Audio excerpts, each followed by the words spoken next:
Okay, hello everyone. Welcome to the lab tonight.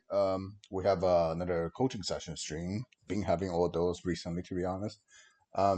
Tonight we have Mr. Hogan and coming for 2 hours tonight. And I actually know Hogan for like a while, almost more than a year at this point. Yeah, so Yeah, it's been like since the UDS. since the UDS, yeah. So Hogan, you want to introduce yourself a little bit? Yeah, what's up? I'm Hogan. I was pretty rogue. I came back to Yu-Gi-Oh like 3 or 4 years ago. Whenever like Legendary Collection Kaiba was like going crazy and it was like Ash reprint. That time, Uh, okay. I got into it just off of the hype of like the market, and then I was always into Yu-Gi-Oh as a kid. I got into it when I was like really really little and played up until like right before Dragon Ruler format. Mm-hmm. And then, I just became a teenager and, Nice. uh, teenager stuff happens and I wasn't fortunate enough to continue playing, but I got back into it. Yeah, like I said, around Kaiba reprint set coming out, and then I just slowly got more competitive from there. I was just kind of playing like rogue goofy decks until around what was the first meta deck? I probably Striker. I think when it wasn't right when Striker came out, but it was like right after Goki was like done It's for like that I started playing it. mid late of 18, I think, at that point. Yeah, and by the time Nats was coming around, I was playing, like, pretty competitively. I was playing, Rogue deck in Toss format. I was playing Guru. I got my first invite with Guru, Hmm. at Charlotte Regional, and then I got my first regional top, with Spiral, like, right before COVID. I got 3rd at Atlanta. Nice, nice. Um, that's pretty much my history, though. Okay, so yeah, I met you at the UDS, but did you play in like UDS or even Vegas after like any Yeah, Wisest? I played in the main event with the same spy list. I think I changed like one thing to put Millennium Eyes in the extra because I was just playing Thousand Eyes and whatever the Yeah, other fusion um, was. yeah, But Millennials, right? yeah, I added Millennium Eyes to my list that time, and then I like changed some ratios. I think I changed like Popper up to 2 and some shit like that. But I played round 1 against somebody's dad. I don't remember it was somebody important's dad. Uh, Oh, yeah, I think I know who you talk about, but I also don't quite remember its they were name. playing mine, and I It's just the Mind Dad. Yeah, it's the yeah. Jeff Leonard. It wasn't no, it wasn't Jeff. Jeff is the man. It was somebody else's dad. Oh, okay. It was crazy. Hmm. I was like, it's like Mystic Mind Dad Gang out here, man. Uh, Damn, it all was the dads just pick up Mr. Minds. for real, yeah. It was a competitive player's dad, though. I'm pretty sure. Uh, Um, but yeah, I just opened like really unplayable game 1 against him, and then like game 3 happened, and I opened fine, but I saw, like, no side cards, and I against just kept mine. digging and digging and digging, and it was game 3, so it was like, no way to Hmm. just scoop for time's sake or anything like that. It just went really bad, and then just after that game, I just opened, like, really unplayable the rest of the event, and then it just turned out that, it wasn't really the best meta call to play Spy anyway at that event, seeing as, Rocket and Dolls were going crazy that weekend, Hmm. Fair, fair. but it was alright. I had been driving, like, all week, bro. I drive Yeah, I I like heard. yeah, it was crazy. I was on, like, no sleep, so it was all good. I was just happy to be there, man. Yeah, we had to reschedule this like a couple different times because your work. Yeah, yeah, exactly, yeah. I work for a card shop out here, uh, That's why. RC Games. We mostly do Pokemon stuff. If you be buying Pokemon cards on, like, Troll, I'm sure you know the name, but yeah, I just move around, like, bulk and stuff for them. Hmm. Cool, cool. So let me see. You've been to big tournaments. You actually did well in like regional levels. So your next goal is probably what, like YCS top if we ever open again. Yeah, maybe. I just wanna do good at more regionals, man. I just wanna do as good as I can. I'm not ready to be like super pro until that Hmm. just like and just until it just like happens, you know what I mean? Until I'm just like that good. But like the reason I'm so into Yu-Gi-Oh and playing it is that I have like no natural inclination towards it whatsoever. Hmm. And so like my friend Gavin that I play with, that's like one of my best friends, and we've been playing together for a long time. And Mhm. he is just like the best Yu-Gi-Oh player, one of the best Yu-Gi-Oh players I've ever met. But he's just like goofy and only plays like casual like rogue decks and craziness. He played meta Goki format and like man, like he topped the same regional as me and he got fourth with Infernoid. And Oh, doing so it's like the eight. other way around where he's just like a genius at it, but just plays whatever. And I'm Yeah, like an idiot, but I'm trying to play the best deck. So I choosing guess yeah, the choosing the better deck is always the step number one, honestly. for sure. He would be hanging with y'all, man. He would be the god if he would like apply himself and shit like that. I'm sure he'll roast me for even saying that, but it's true. He's about to go to locals this weekend and Mm-hmm. play like the Ogdo Attic deck and shit. Oh, And the big deck. yeah, I mean, shout out to Jesse Cotton's really crazy build of that he's playing today. But So watching Jesse playing earlier today, like, yeah, that shit was crazy, man. He said reptilian Hydra. I was like, I had to do the Spy Kids glasses gif, zoom in on that bitch. Like, what the hell is that card, man? yeah, but the issue is like Jesse's deck still look a little bit glass cannon, not gonna lie. It's like Yeah, really a snake ring dot deck. It's the part I don't like about it. yeah, for sure. Mm-hmm. But yeah, I guess my goal is just to get better in general and more consistently top because you know I uh Mm-hmm. I only have that one regionals top eight, and the other time I got an invite. So I'm just trying to like consistent. I'm trying to be like my friend Daniel Shogun. He's topped a few times. Yeah, I think he has a YCS top. Wait, Daniel Shogun Froggy? What's that? Was that Froggy? Daniel Shogun? Yeah, it's Froggy, right? I don't know him by that name. That's like one of Okay. my homies. So I'm sure Okay. he doesn't. I'm sure he withholds that from me. Mm-hmm. But yeah, that's my boy. He just like consistently tops. His whole thing is like if he goes to a regional, he's not inviting at least. You know what I mean? Like Yeah. I've only ever seen him at a regional like one time where he didn't get an invite. So I'm trying to up my consistency because Okay. I mean, the goal for regional is actually only top eight matters. Well, like once you are able to get like invites, like nothing, right, because invite exactly. invite really doesn't really mean anything. Yeah, exactly. Yeah. Yeah, Okay, so you just want to be more consistent at regional. All right. There's actually a very tricky thing that in your stage. It's like, see, normally people will think regional top eight, then the next tier you want to shoot for is like a YCS top, right? That's what normally people would think. But it yeah, actually this is actually like a quite big gap if you actually try to do it. it Um, really is. Yeah, I feel like like the gap between those is like getting yeah, more regional and top eight. yeah, and in between these, there were used to be like ARG tops, like PPG tops, but now Yeah, those are like kind of going away, and PPG is like falling into the same regional level tier. So there's actually like a random, should I even say an achievement or like a random stage you could be. So after you're able to consistently topping regionals, you might having the next phrase be like you can consistently day two ICs, but you've been bubbling for top cut, yeah, for which sure. it sounds very frustrating, but ultimately you're actually doing better than just getting like than your last year where you only get regional tops consistently because that's only day one. For sure, yeah. Like yeah, despite you actually achieved nothing, but you actually ultimately play better if you just been bubbling.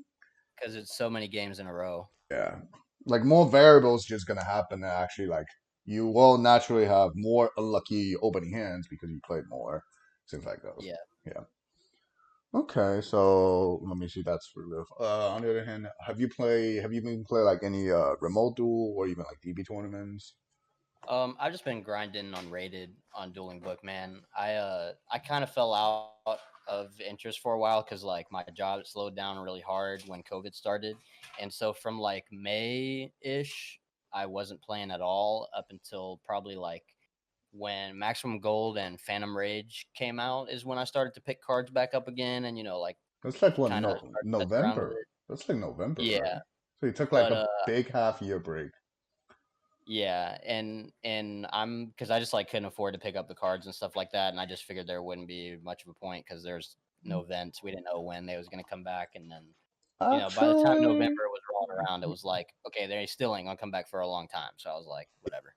I don't think you missed too much because that whole half year pretty much is gone non-existing after the couple ballots. Yeah, I mean, I was like watching YouTube videos and stuff. I never stopped, keeping up with the YouTube videos and replays and watching DB Grinder and stuff like that. I know about the formats. I just thought it was like a little too crazy to be spending any like Yes, effort or money yeah. on it. I thought it was kind of a mistake to be like to make the synchro eldritch stuff like so high ceiling and the rock deck like so high ceiling. I don't really like formats like that. Yeah. Okay. So, have you like any do you have any tournament plans coming in the coming weeks, months, whatever? I go to locals once to twice a week, but I'm probably just gonna like try to hop on LCSs and Hmm. stuff like that. I don't really know how I feel about remote duels. I was actually hoping to ask you like how you feel about remote duels. It's an okay experience. Besides, like, well, I play like at the very very early stage of remote duel where people just pretty much play it because there's nothing else to do. It's not even that competitive. They just want to like play some game, hang out with other people who also play the game because they stuck at home. Now it's like since the tournaments are getting a little bit more competitive due to extravaganza and qualifier, like the cheating issue really does popping up a little bit more than before. That's my main thing that's like making me hesitant about it. But ultimately, like majority of the player base are still just heavily against this, so it shouldn't be that much of an issue. Like ultimately, you're still playing the game, right? So, um, Yeah, sure. and the good thing is before when I played, remote duel is mainly only for remote locals. So it's really not like I can just be bring a rogue deck and do as much as well as I want it to be. So it's really not that much like practice in terms of doing well in the format. Now there's like extravaganza and qualifier and even invitational. So you actually have like a ladder to climb, I'll say. Yeah, I So was gonna yeah, say yeah, nobody yeah. touching William Candia right now, man. That shit crazy. So you actually get to do practice a little bit more for all the different tournaments. Also, like just extravaganza is like an online regional. It's like 300 people playing 9 rounds usually. That's Mhm. like a special experience. It's like yeah. Honestly, at the end, I would say it's worth trying.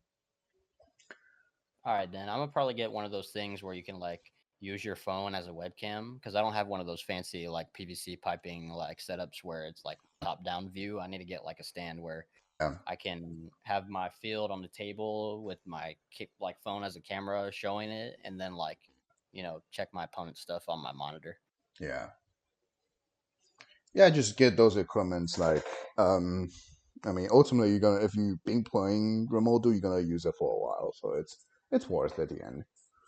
for sure. And another thing is like I said, obviously, like picking up cards and stuff isn't as much of an issue. Obviously, if you plan in like LCSs and stuff like that, and I know that a lot more of the like you know top of the competitive sphere is like probably more ready to play in those. Hmm. So I'm gonna probably like focus a little harder on that. But Yeah, it's I the raw mean, rewards of remote duels seem kind of nice too. yeah. One good thing is like if you do actually play remote to locals quite often, you get to grind a good decent amount of OTS packs from all the Yeah, locals. that's what my friend Steven says. He's been doing that lately. Yeah. Okay. So you have any other question like before we actually go into any specific decks you want to know or something, Um, or what's the just way that you play the most often, I guess? Do you play, like, the most often on Dueling Book rated or tournaments or, like, luxury tournaments, or do you play the most often on remote duels? let me see. For me, I guess it's different than others. Like, at the beginning of the quarantine, I've been playing a lot like DB tournaments plus remote duels. But then the not real cards, the aspect just like the burnout just kicked me pretty hard, Yeah. and I took a 3 months break because the format was not really good to play during the VFD Burr format. Yeah, Um, I was watching, but I was definitely not playing at that point still. I thought like Drytron and yeah, VFD was like really crazy. Tron I still like it. I actually like it a lot, but VFD I just not a fan of it.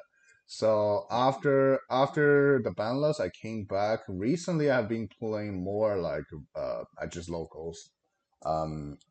Occasionally I hop on Pro to test some like new ideas, new theories, and the DB if someone. Well, I usually don't play DB, but I watch like I hop into like a Discord call with other friends and I just watch them playing DB and I sort of talking shit and in the background. Yeah. Yeah, that's pretty much how I have been playing Yu-Gi-Oh recently. Just more focused on real life Yu-Gi-Oh, and if there isn't, just hopping to this Discord calls. Yeah, definitely me too with locals. I go to two locals. The shop that I work for is like we've only been open again for a little while, so it's not really that serious. It's like our lowest was 7 and our biggest was like 18, I think, or 20. And then the Saturday locals that, like I said, I didn't go to today just because I'm so burnt out from work, is like 20 to 30 people locals, and that one gets like pretty decent. That And sounds pretty decent, honestly. yeah, I've played there twice in the past couple weeks, and I've only played against like one like really random, casual type locals opponent. It was other than that, it was like pretty decently meta stuff. Okay, that's good. At least you have like an actual competitive environment to play. Yeah, it's pretty cool. It's nothing like really crazy, but like, yeah, I mean, Daniel Shogun plays there, and he's always coming after motherfuckers' necks. And then my friend Steven plays there, and he's really competitive. But Hmm. uh, COVID era has people down bad, so he's playing virtual world and doing well with it. I see Hani doing well with it. Yeah, Uh, Honey's been doing well with it. Honey's one of the few believers of the deck. yeah, for sure. And then we got like a prank player and two Tri Brigade players, and my friend Arturo play should all invoke to like, he's about as competitive as me and Daniel are. Uh, Not that me and Daniel are like on the same level of skill, obviously, but like the drive to compete, he's definitely on the same level. So 9 times out of 10, I'm matched up with like a pretty competent opponent when I play over there. So that's mostly what I'm focused on too. Yeah, but Cody, in my time with Cody last year, he stressed really hard that it's like you got to do the whole 10,000 hours thing. You got to like really actually grind and like make your brain like so used to flexing that muscle that it's like not even an effort anymore. That it's like second nature, and so that's why I just spend like every like minute that I have where I'm just like totally not doing anything is I'm on DB graded just playing Okay, I mean he's not wrong. It's one way definitely. At least works for a decent amount of people, but not for everyone. for sure. Oh, that's interesting. So let me see. You've been so the locals you talk about was like about like what 20, 30 people. So you'd be what 5 rounds? Yeah, and then they top cut to 4, I believe. Top cut. Do you guys like top cut? Just split usually, or you actually play Usually split, yeah. usually split. All right, that's fair. Like every other locals. Yeah. So what was your like average record doing those like 5 rounds locals? The first time I played was my first locals back, other than the one that I work at, which is like kind of more low key. And I was playing muskets, and I obviously didn't do very well because that's just like a Yeah, control deck it's rogue. muskets. Yeah, goofy control deck that I just like really like. And then the next time I played Altergeist, and I went 3-1-1, and the Mm-hmm. draw was against Salad, and it was just because they didn't push with access code when they were supposed to, and then I didn't push with access code when I was supposed to, and we went in time. Okay. Um, like we both were in because Salad is like grave setup, and then I my deck goes off regardless of that, and so it's like we both had the setup. It's just that If both of you you guys know, are have set up already, the game's gonna grind a bit. yeah, Like the fast game between that match is usually either one side failed to set up and that the other side just win. Yeah. Yeah, I played against like a train deck that was like, more casual and The Earth so Machine whatever. deck. The Earth Machine deck. Yeah, I Yeah. remember that. And then I played shoot, what did I play against? Oh, I played against Arturo with the shit all invoked and I just like opened really nuts. I opened like Imperm Faker game 1 and then like Order game 2. All right, that's enough. Yeah. Altergeist is just kind of like my default like control deck. It's been one of my favorites for a long time. It's like between that and Guru, but obviously like Guru is like less good lately. Honestly, lately I would say Guru is better with the support Dragoon because Think so? I don't know. I just feel like has so much. It's like Altergeist is able to put so much more pressure. yeah, but Like it's like Ultra guys still suffer the old problem where it can't really snowball fast enough during the first two turns. Where Guru, like yeah, you can literally put your best cards on the board turn one and just start there. It's like for sure. once you get to past turn four or turn five with guys, you pretty much win. But Guru can just win in turn one now because of the support Dragoon. Like before, yes, before Dragoon, Guru actually even slower than guys. So I would say guys is always better than Guru. But now because of Dragoon, I think like Guru is actually better because Dragoon is just like an auto win to pretty much half of the format, at least the lower bottom of the tier list of the format. And Yeah, Guru, no, I mean, Red Eyes Fusion and the whole Dragoon package fits Guru better and fits Ultra Guys. Honestly, not even that great. yeah, for sure. Yeah. Which brings me to the other thing, which is like I said, I'm like a little more focused on playing in real life, like you are. So I've just been playing like stuff that I could afford while I was like slowly picking up like cores and staples and stuff like that. And I managed to have like everything for dragons except for Huh. chamber. And so I was just like, nah, I'm not gonna play it without chamber. I'm just gonna keep playing Altergeist. And that's why I played Altergeist last week at that place. And but I've been like playing dragon on rated. That's like all Mm-hmm. I would be playing on rated is dragon. And then I saw you and Christian with the Phantom Knight list, and so I've spent like I an sent entire day. Christian. I sent Christian the build before the week before Yeah, technically. yeah, for sure. I seen your whole like report on it and everything, and so after that, I just spent like an entire day like testing it and like testing like every single like possible combo, and then like every single interaction with relevant stuff, and then played on rated for a few hours, and and then my boss called me and he was like, "Hey, I think I have some Chamber Dragon Maid laying around," and I was like, "Well, I really like tidying in the grind game," Mm-hmm. so I put that together Mm-hmm. and I played our locals last night and I got fourth with it, but it's not really that many people. It was like 15 people, I think, or something like that. So it's probably even not even 5 rounds, since like 4 rounds, honestly. Yeah, it was four, and I did 3-1, Mm-hmm. Okay. but it worked out. It was fine, but that's probably what I want to focus on more is playing dragon, just because I always feel really comfortable with control and with combo. It's like a little like more outside of my comfort zone, which is ironic because my top is with a combo deck. But Yeah, it was Spiral. It was Spiral. Yeah. yeah, that was the first combo deck that I was like really, really comfy with. Like Mhm. I was playing Goki when Goki came out, but I wasn't playing it like in tournaments because I was like still really determined to not play that deck because it was scummy. And so I was like comfy enough with it, but like Spy is when I got like really comfortable with it. And then Dragon has just been kind of the same. I was like, as soon as the UDS happened, I was like messing around with that Dragon build too, but I didn't like, take it anywhere or do anything with it because Cody kind of taught me it was like, stick to what you're comfortable with. So Mm, well, there's like different layers of how you interpret what Cody said. It's like if you go into like a serious tournament, you want to do well. It's obviously better to choose what you are familiar with, because you're gonna be misplaying less with that, right? And if you play a better deck, but you be misplaying more, it's ultimately probably even worse than your relatively slightly weaker deck, but you get to play everything optimally.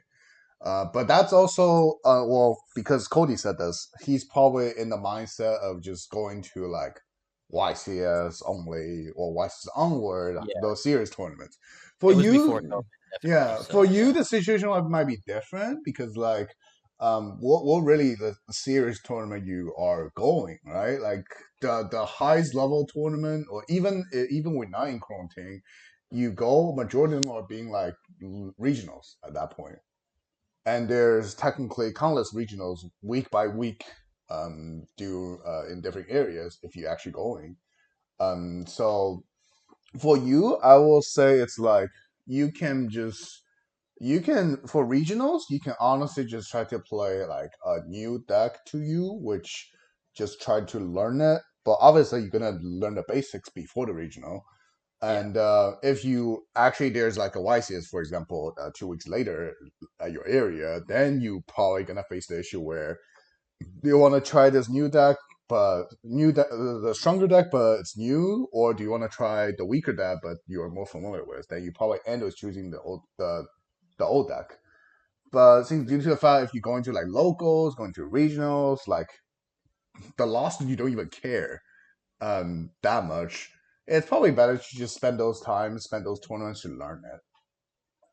For Because sure, yeah. even you play That's what I've your been doing yeah, Dragon. even you play your ultra guys in like your local, even you won like undefeated.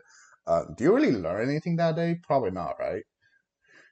The only Probably thing not. really was like the prank matchup. It was like my first like real experience Yeah, with the prank match. but at that point you're learning your opponents that not your own deck. To be Yeah, honest. definitely, Yeah. So, but if you play the dragon deck for like a whole day, even you end with like 2-2, which sounds very horrible even for a local. But now you know like what kind of thing you should be doing better, why it went to 2-2, like what like misplay you did causing it went to 2-2, and then you know you're gonna next time you if you go into another local, you're not gonna be doing as bad as you did. Those kind of thing. Well, ultimately they are just locals, so not like it matters that much. for sure. Yeah. So yeah, I think for your situation, just be like trying different new things because like you mentioned a little bit earlier, between combo and control, I feel like a lot of players have that concern. It ultimately you actually better to learn both. Well, Yeah, honestly, you're better to learn every single top tier decks in existing in every format, so you have better knowledge to play against different things. Doesn't matter which one you grab to play at the end by yourself. So yeah. I've yeah, always kind of tried to do that to an yeah, extent. yeah. So you can just probably like if you really depends on how fast you learn every deck. You can just pick up a deck, play for like 2-3 weeks if you actually doing it every single day, and then put it down for a little bit, pick up another deck in a format and learn it and repeat it. And for if there's like a big tournament at the end of the format, by the time you get to the tournament, you pretty much learn at least majority of the top decks, and then you will have like a better understanding to which deck would you pick will be better for you to the tournament. It's like once you get to that stage, then you will getting the choice where which deck you want to actually focus even more to a point you're not even gonna make misplay. Like if we give a score, then you should make every single deck like 70 in your hand, and then once you get everything to like 70 that range, then you pick one of them that fits you the most comfortable, and grab it, train it to like 95 for a tournament. For sure. So your case, like, yeah, now since you've been starting dragons, just keep going. I mean, even just dragons, there's like two different versions already, and Yeah, I've tested practice, with both. yeah, practice Pretty- both, and bring to locals one by one and see which one you actually like. Because there's like a big topic even just within dragons for every dragon player. It's like which version of dragons that you actually want to play, which one is actually better. Yeah, So that's kind of what I was gonna ask about. What you thought? Like, obviously, you made the PK version, but I was wondering like how you would stack up the pros and cons between the two, especially with like how good tidying is in the grind game. See, tidying version is better. Well, like you said, you do really like tidying in grind game, but do you like grind game in general in Dragons? I mean, definitely not. You're just trying to blow them out. That's how I see my PK version. I literally just don't even have a grind game because I Right. just attack. Like I'm putting enough things. Well, it requires me and it requires the PK version and the tidying version pretty much almost the same amount to do to go through almost even the same process, and I'm actually ending with better things. And well, despite if I actually grind, I probably grind less powerful than the other one, but I going to grind game much less. Yeah, for sure. It's just about like the RNG factor of the game. I feel like where if you know what, and not necessarily just RNG factor of the game, but also like RNG factor of like what your opponent's going to be playing. I feel like that's where Yeah, it the depends. discrepancy Well, comes. the way I build it, it's minimizing the RNG factor as much as I can, honestly. Unless I brick with 5 cards pass, usually like the RNG factor don't hit me that much because of the way I build it. Yeah, more so. I Um, mean, of your opponent, like of them opening, like gamma nib, or them like not playing nib at all, or them, playing a deck that doesn't play into boards and just breaks them. You know what I mean?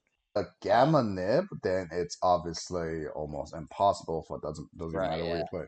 But if it's like even just gamma or nib, which one of the stronger one, even if it's one of the stronger one pair with like a weaker one, there's actually a decent amount of ways to play into it. It just a lot of people don't know about it, and they actually facing those kind of situation and be forcing to grind game, and they claim the PK version can grind. That's why it's worse. So I've heard so many comments about that, and I just been ignoring them. Yeah, I would Yeah. really like to dive into that tonight then. Okay, so you want to know how you really deal with hand traps? See, you know the basic combos, right? There's technically like, well, now it's only two: the single safer and rocket router. That's usually Mhm. the way. Like every other opening hand is based on you pretty much go pretty much just a better diverged version of those two basic combos. So like even you just end start with dragon plus War Legacy, that's essentially just safer because it's just two dragons. And rocket Yeah. router is the other routes where things like those. So usually if you open like these few of combo parts, well, because you are playing a 2 card combo or even a 1 card combo, you obviously can do well against hand traps. But if you go expand the your hand the view of your hand into like 3 cards, 4 cards, which then you are able to play into much more things than you can expect. For example, the example I would really like to bring out is um, Rocket Router White. And well, let's toss like 2 droplets here. See, Rocket Router is standard combo, right? White Dragon means 2 extra dragons. One thing you can do differently is you make a savage before sphere. Yeah, that's kind of that's like a big thing of that I want to like, I guess, have a cheat sheet to memorize, really, like what exact scenarios I need to do what in what order. And like, for example, like when you play in a combo deck, it's Mm-hmm. like you have to immediately assess like what you can make out of what you have right then. And I feel like that's why I'm like more comfortable as a control player, because you don't have to know the interactions between your own cards. You kind of, for lack of a better term, it's like a helmet deck. You just kind of like set, Yeah. and it's minimal setup required. And so that's where Yeah. I feel like my biggest like weaknesses is knowing how to, I guess, be proactive about that stuff. So like, how do you look at, because like I know like just safer is a combo, and then like, rocket router is a combo, but like the biggest factor for me is, I guess, discards. Like Mm-hmm. the variables there? Well, if for Dragon Link specifically, because it's a really a link climbing deck, you can really just count how many link rating you have. So, um, for example, we just keep going with the Rocket Router White. This is so if you open only two dragons, then you have Sphere Pass. If you open four dragons, that's Sphere LP Striker full combo, assume uninterrupted. If you open six dragons, then it's Sphere Savage LP Striker because Savage is technically linked to, including Tracer, right? Right. Yeah. So then, so you have the basic equation 2 4 6. Then all you need to do is draw your opening hand, see really how many dragons in your hand. For example, Rocket Router White. Rocket is one. Router itself is one, and Router grab Tracer, and Tracer itself is two. That's how these two cards combined is four. I But did you see. see that? And White, in other hand, is two more because it's white and black. Yeah. So just these three cards is six dragons on the field already. This is just one of the very basic, very simple example of it. And I can go randomize into more different hands and tell you just how many dragons you actually open.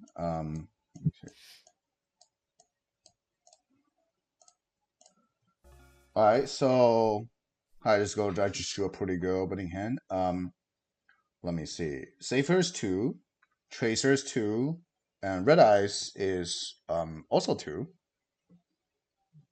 Oh, is Red Eyes two or one? Red Eyes is like a weird one. It's usually like Yeah.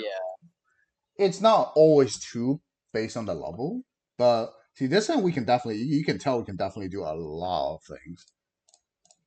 Right. Yeah. Seyfert is two because it's Mm-hmm. black and white, but you minus itself Yeah. to get into that. Let me see this one in order to beat the. Okay, so I have to do a slightly. Ooh, that is a tricky part. Ooh, there's a tricky part of this combo. See, why I say Red Eyes is really awkward because it removed the link away. Therefore, your Savage is it's very awkward. Yeah, you got to have like you got to be able to go all the way into LP for that Mm, to be able to come up, and even yeah, then, it's like it depends what dragon you banish. yeah. Well, technically, you already have six dragons, I think. Do you? No, you have five. Just two. Yeah, you have five. This is a five. Let me see what I would do differently too. Is there a way to do it? Five means I'll probably do it this way. Well, if you have a opening hand with five dragons, then since the regular combo only requires four, and you have no way to get to six, you can go through like a ROM, then use ROM into Sphere because that's where the extra dragon gonna go, and you turn the extra dragon into a ravine, which is arguably better. So let me see.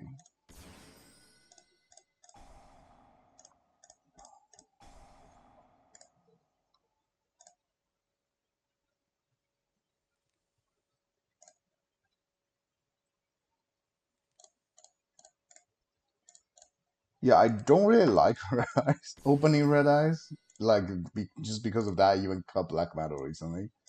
Um, Yeah, yeah, so this hand we can only end with um five or at this point four. Like, there's no point to make Savage when your top is not Sphere, because your the point of Savage is force Nibiru, right? And if you just don't even have things after Nibiru, then it's pointless to do it the whole thing.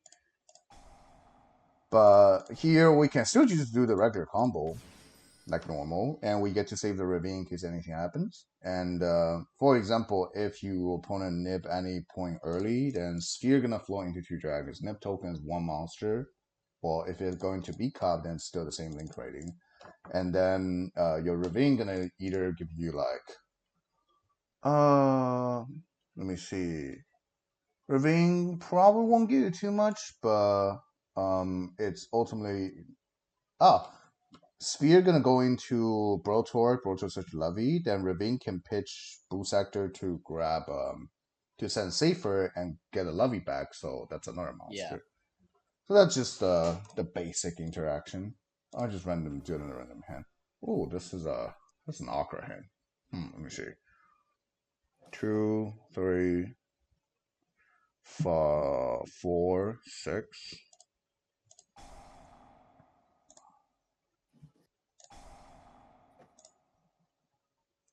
This will send. And you essentially get another free dragon from opening Ravine like that because it's you don't have to make Rom then, correct? Yeah. Well, you don't have to make ROM majority of the time because there's a high chance you already draw the tracer Right. or have at least an access to tracer.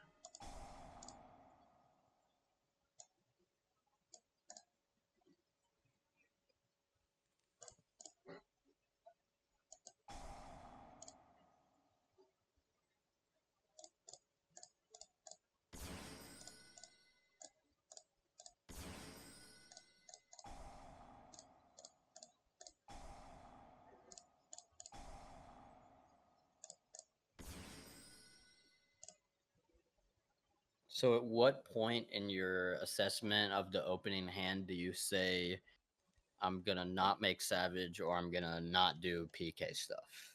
Well, you always gonna do PK stuff even you start a Savage on the top. Like the PK stuff is guaranteed pretty much. Oh, do we not router back? Oh, that's awkward. Let me see. So just like that, this opening, so here I would just be use boot out the we have that. Use tracer pop, get silver, make a savage early, and then equip uh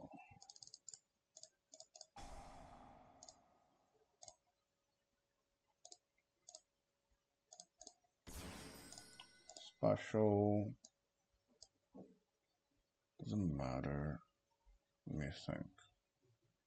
Into realize summon one, into rusty. Oh, guess it don't matter actually. Wait a second, let me think. I want to access another rocket, but can I have to Yeah, pitch? that's what I'm saying. No, I'm trying to access everything as as good as I can.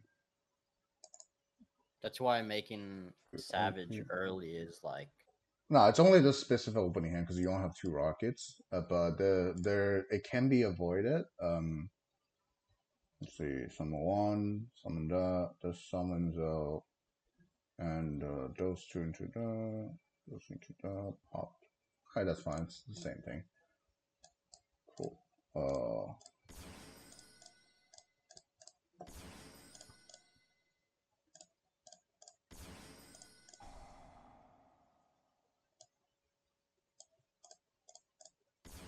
Yeah. Ultimately, it's the same thing. That's how I built the deck. That's why I'm. That's why I like it. for Use sure. charger and LP into do.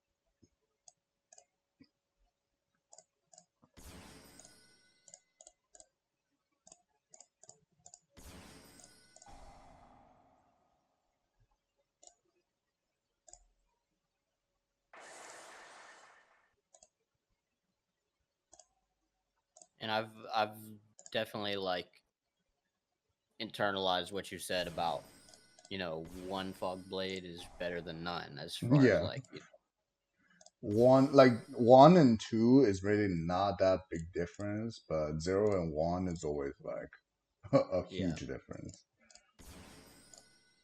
Wait, oh, it's this thing. Oh, goodbye, goodbye, and well, one router's banished. Here's the other router's fine. Oh, well, I should banish Tracer because I'm gonna have another Tracer anyway. Yeah, so this was the opening. This is the ending. Looked pretty good. I still have everything. M phase just Abomination Silver effect. See, we still end with having everything, not even Yeah. using the moving zone effect. Oops, not that one. That was a misclick. That was silver. Yeah, I Yeah, feel like that one doesn't really come up if you have everything. the fog blade only comes up in like turn three, where um like turn three you know how to resolve your charger, right? So what you can do is strike your dragon target recharging graveyard, resolve recharger, chain link to recharger, activate fog blade, summon out Rusty, and because recharger doesn't really target, well, it targets but not target the one you summoning. Then in the same chain link, you bring out LP, and then you form a zone with Rusty and the charger, Rusty and LP. I probably can. Yeah, that's crazy. No, I didn't know about that interaction. Well, I think I can just simulate it here by doing things very, very awkwardly. Uh, and let me see, going to Abomination kill yourself. See, at turn three, for example, everything is cracked. What you can do is just do this. Well, first of all, your Striker Dragon gonna grab your second boost sector in this build. And Yeah, then you can go Striker Dragon pop itself, Recharger, then Resolve Recharger, and bring LP. And then, well, ignore the sphere on the top, just the Rusty and LP, you have a zone here. Then you can yeah, LPL, whatever thing. If Brawl Tour hasn't been used, Brawl Tour. If Levy's in the graveyard, then safer. Or just Red Eyes in general for Boar Sword. yeah, Can't even go into anything. Well, I can go into wrong, but I don't need to use being already. See, just get a LP, and because you have the second boost sector, well, first of all, if your opponent has more monster, this is a soul charge, number one. Second, you can just grab yeah, your tracer. Well, I think usually the second tracer will be summoned already.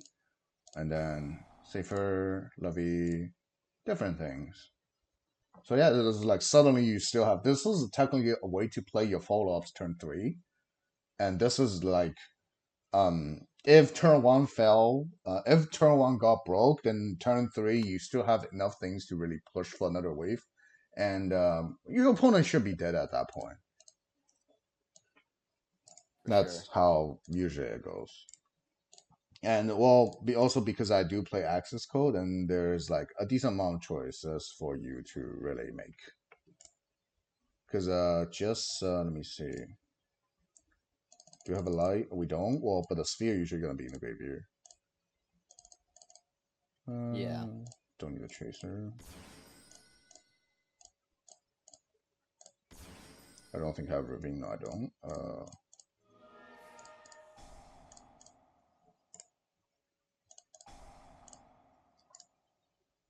Should be usually magna left. Yep.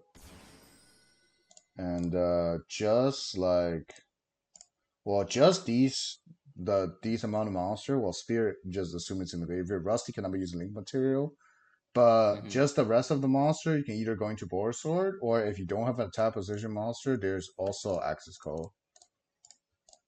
for sure. And, well, Axis Call plus Rusty, and, well, it's not 8K, but it's enough to, like, wipe everything your opponent has. Definitely. Yeah, also, usually, well, I'm just, like, demonstrating what if you only have those. Usually you have more things because your opponent won't be able to crack everything. So yeah, this is the general idea about this deck.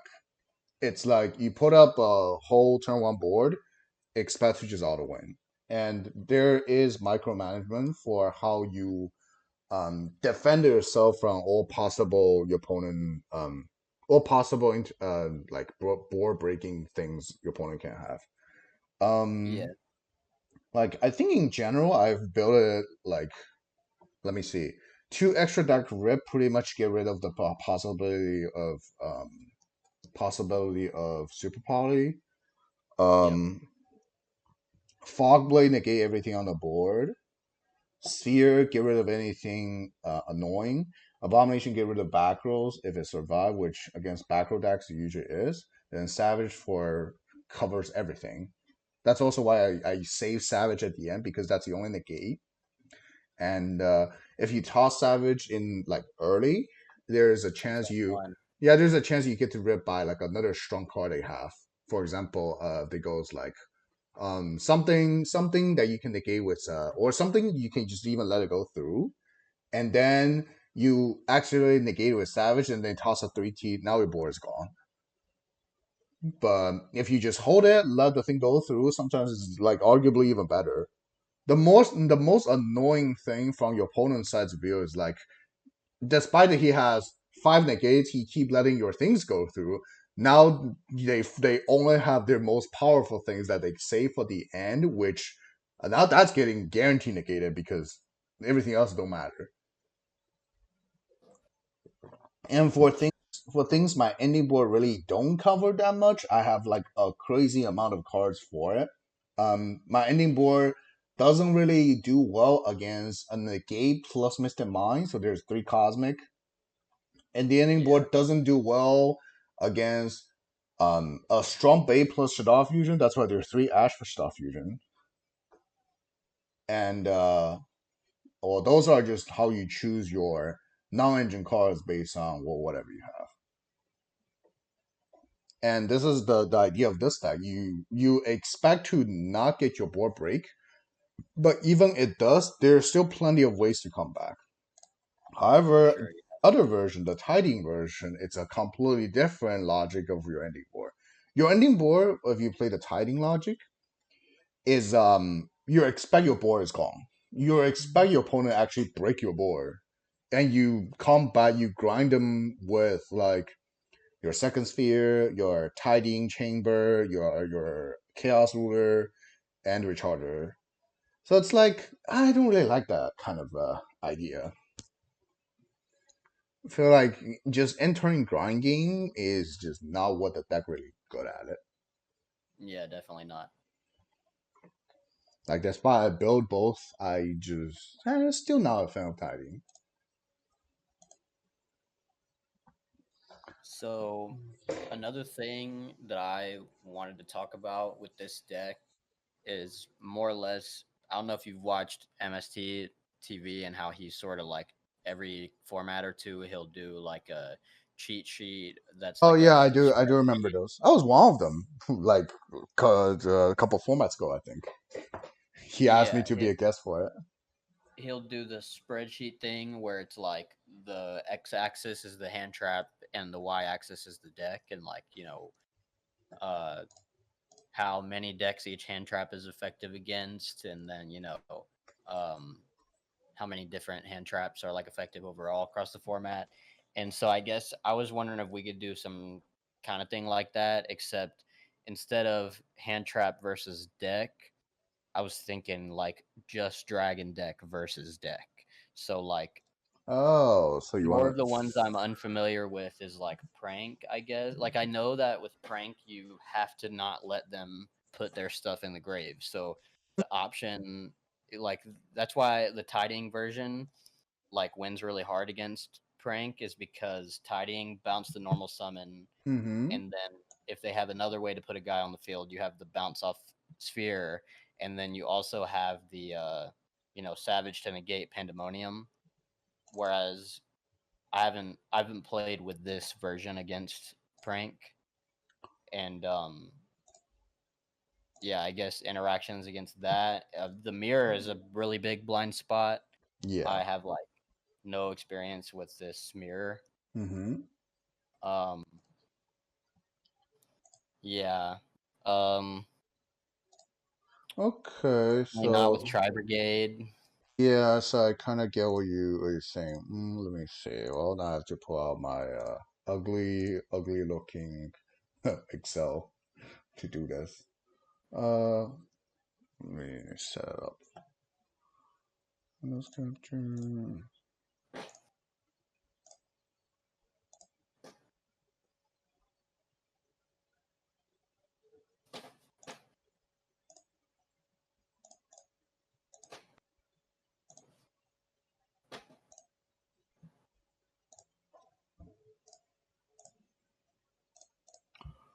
Okay, so that could be a thing.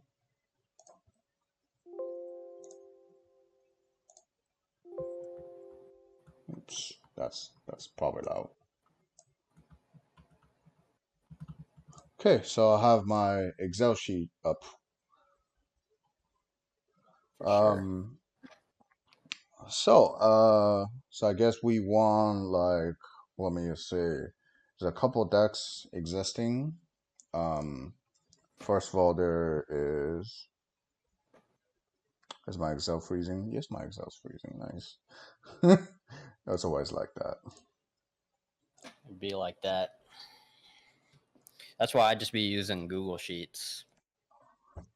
Yeah, I just sometimes sometimes I want to work it like offline. Yeah, for sure. Rip. Well, I hope the crush on my Excel doesn't crush my stream. That happened before. That is foul. Well, let me see. All right, the stream is fine. Stream survived. Good.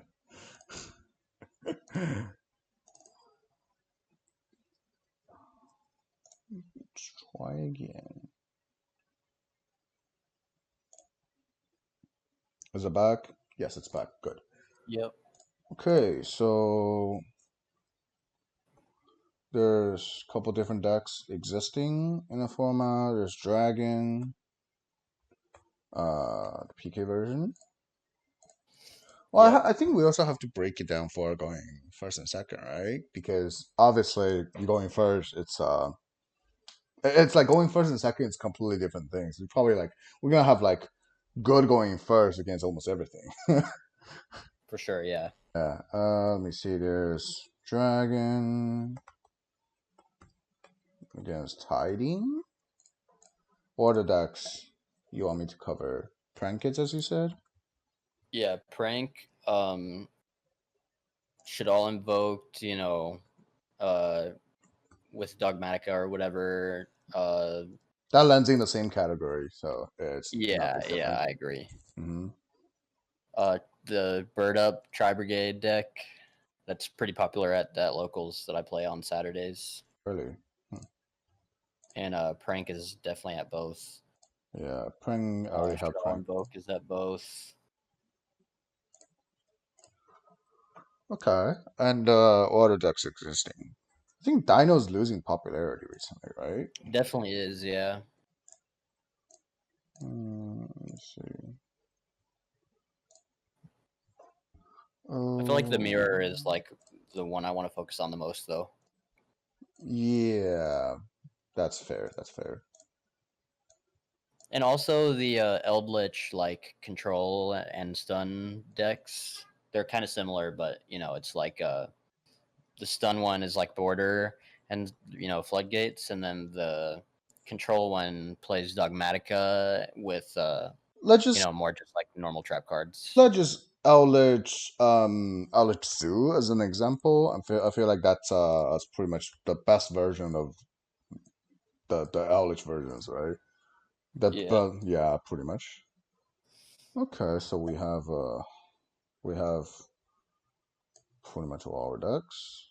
Let me make sure I stream feel like has. anything outside of like this stuff, it's like I could just test it with my friends. You know what I mean? Because like they're gonna be the ones playing it anyway. It's not really as important to like know the matchup Uh, that far ahead of time. okay, so yeah, we do have everything. Majority of the decks listed. I guess we have so going first. As the Dragon PK. So you want to know the Dragon PK side, or well, I mean, yeah. So I guess we going first with so how should I do this? Okay, so uh, let me see. So this row will be going first. The vertical row, Hmm. and the horizontal gonna be going second. For sure.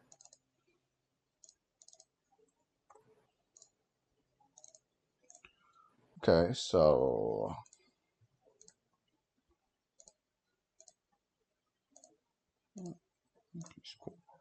okay, so when PK, well, when Dragon version going first against all the yeah, all the dragons, then it's obviously good, I think. Yeah, when the dragon, well, feel like Dragon mirrors, it's all just like whoever goes first who has the upper hand, right? Definitely, yeah. And I think that applies to pretty much everything.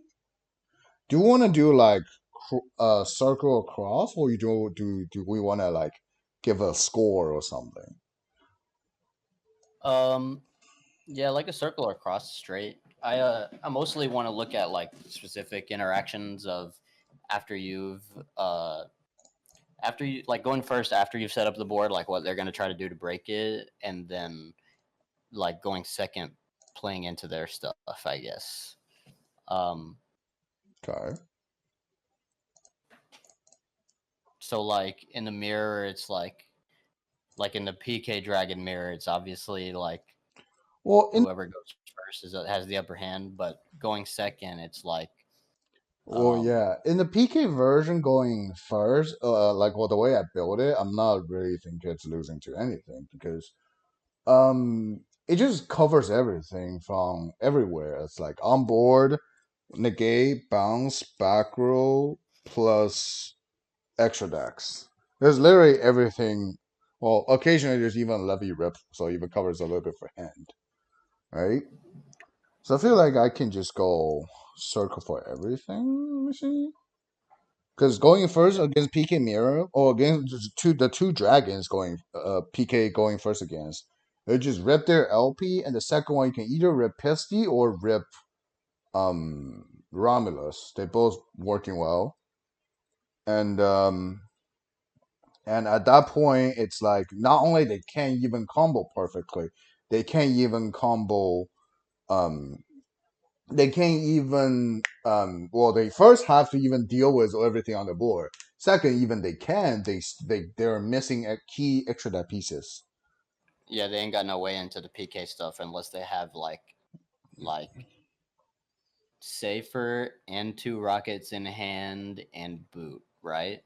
Um, Well, if you safer usually will be ignored, I'll say, or just get bounced because whatever come after, like yeah, the negate the fog blade, you can toss it on a lot of things. If your opponent's striker dragon don't even activate, then you don't even have to fog blade it.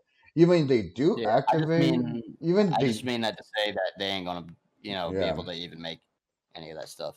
yeah.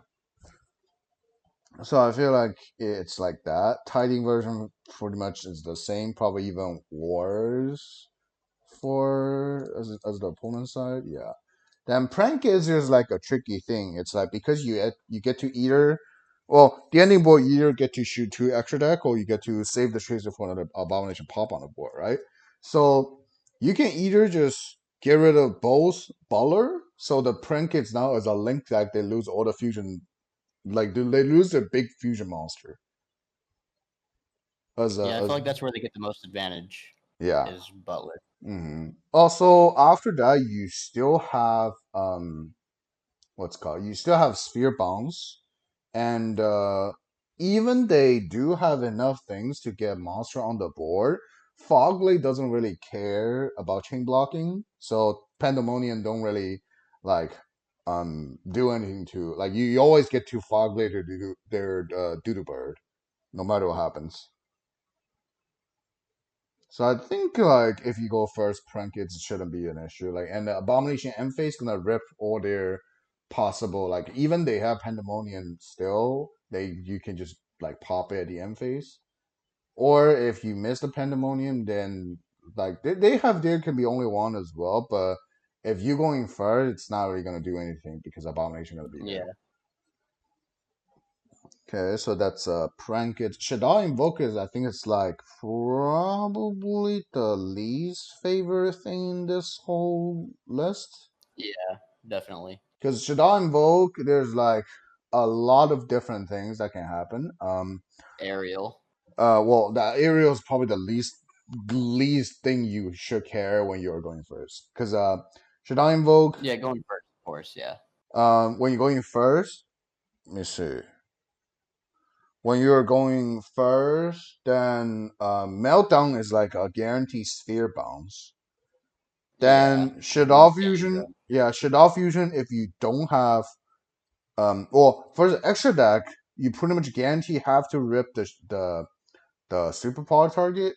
If they don't, then you still don't have good rips because they play multiple copies of all of them. There's like usually two construct, two construct, three window, two app clone, two macabre, right? So you really Yep. don't have anything good to rip.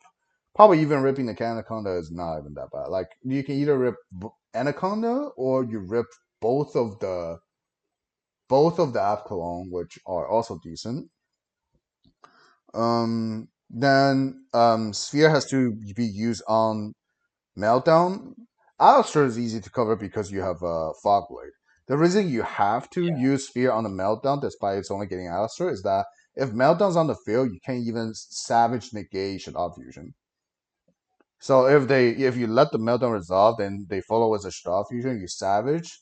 You can still negate it, but you have to change Sphere to bounce back the Meltdown. But during that whole process, you give them a free Alistair, which is Right. ideal. So Meltdown is usually just a guaranteed sphere. It's only once per turn. Then Shadow Fusion is like a guaranteed Savage because that's the only thing that can cover it. However, after that, they still have like three to four cards left in hand, and they can Yeah. easily toss like a second Shadow Fusion, which at that point you let them put a monster on the board. So out of the whole list, I'll say Shadow Invoke is the scariest one. That's also why the non-engine cards I choose in my PK version. So if I want to show it now, Yeah. Cyclone for Schism, Cyclone for Meltdown, Cyclone mainly for Meltdown. If you're Asphodel. going, yeah, Asphodel Fusion. And if you have those cards, then you're able to save either Sphere or a Savage for the whole interaction, and keeping a Savage for whatever they negate, whatever they can for to negate is much better. Than you expected. So, well, so does Sphere because you get to bounce their fusion monster, which is a big trade for you at Yeah. least. So let's go back. Um, let me see. Bird up. Can Bird up even go second? Honestly, I don't even think birds can really go second, right? Compared to everything on the list. Yeah, I don't really think so. Birds would probably get like the one that give you least amount of pressure when you are going first. For Honestly, sure. yeah.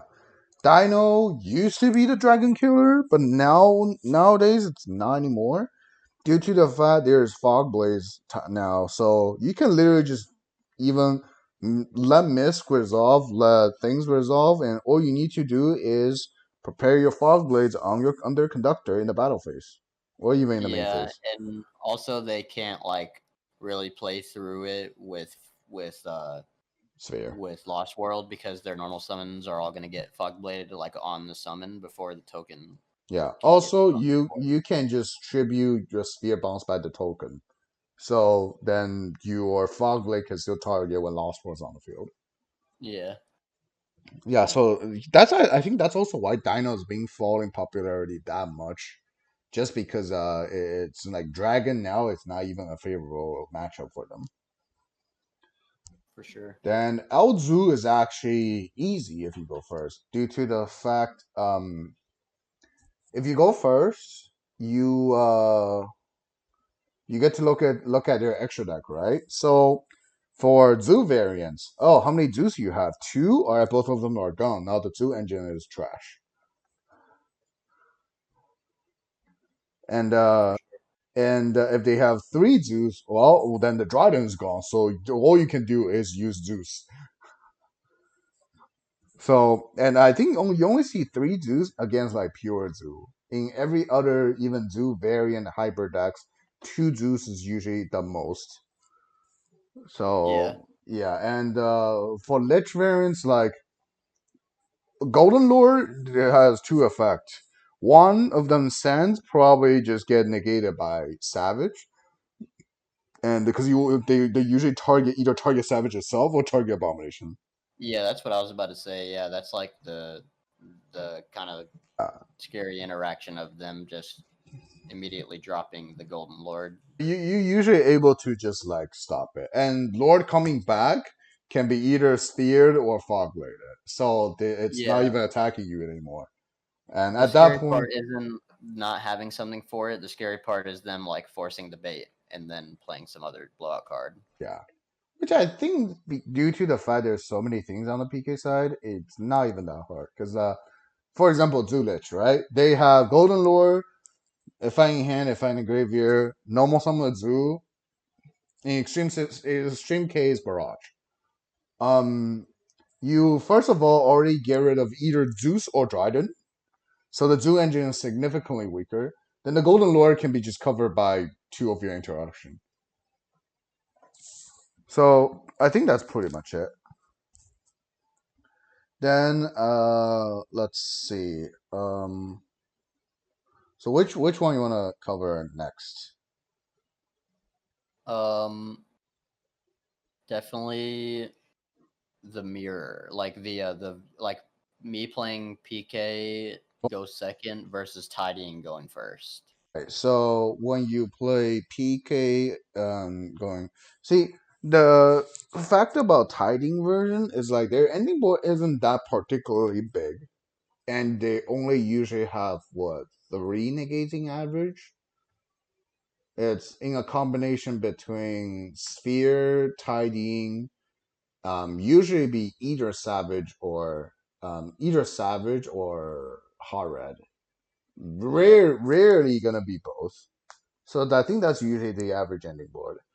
Um, and based on that, it's well, you just have to hope you draw your non-engine cards, because like the ones I choose, Cosmic for the tiding if they don't have an Acto, um, Droplet for whatever, pretty much.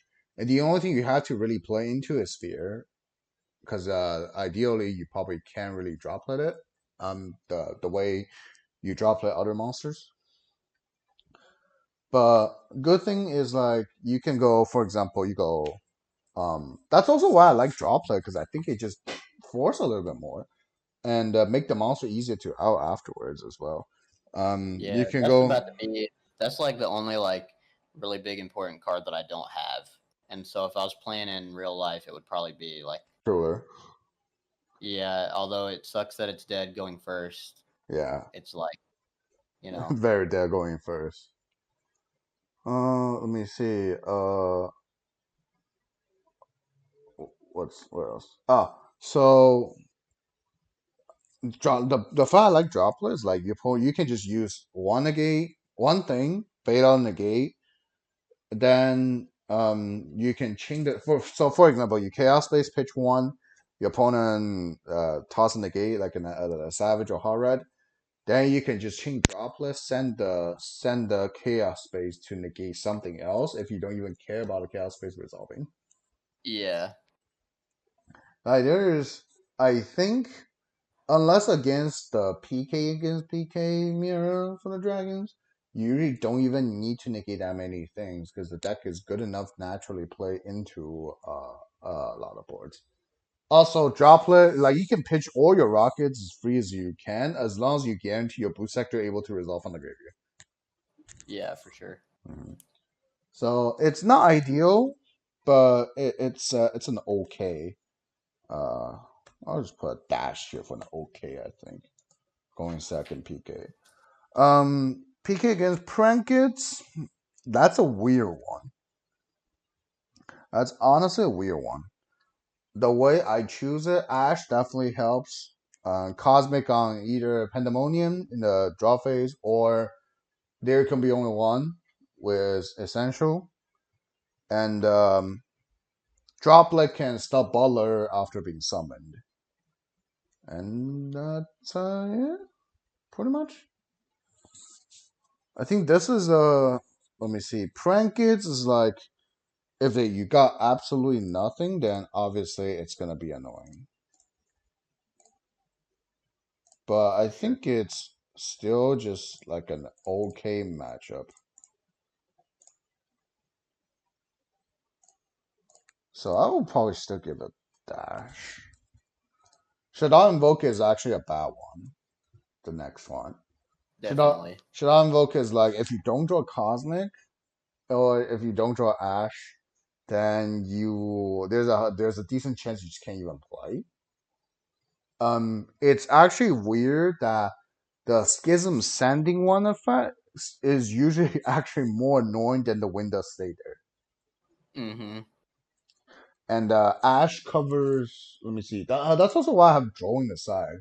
Not because Droll is good against Dragon. Droll is also against Shaddoll. So, for example, they go Skid. No, not Schism. Nadir send App Cologne, right? Search Ecclesia. They'll activate App Cologne in the graveyard. You can just chain Droll here. Now, not only the Ecclesia is pretty much dead, the App Cologne will just be forced to put itself back to the extra deck and nothing happens Yeah. afterwards. Yeah, I remember that interaction. Crazy. That's a very, very rewarding interaction by just the Droll. So, For sure. yeah, I think we'll give a cross here. It's not really a good going second. Bird up. Bird up is actually the easy one. Do you know that? Both Ash. Well, usually they. I haven't really seen one that's full combo me honestly. And the let me see, Droplet just kill the deck. Ash in half of the time kill the deck. Yeah. The PK there's so many high attack rocket monster that you can just normal summon attack is also good against it.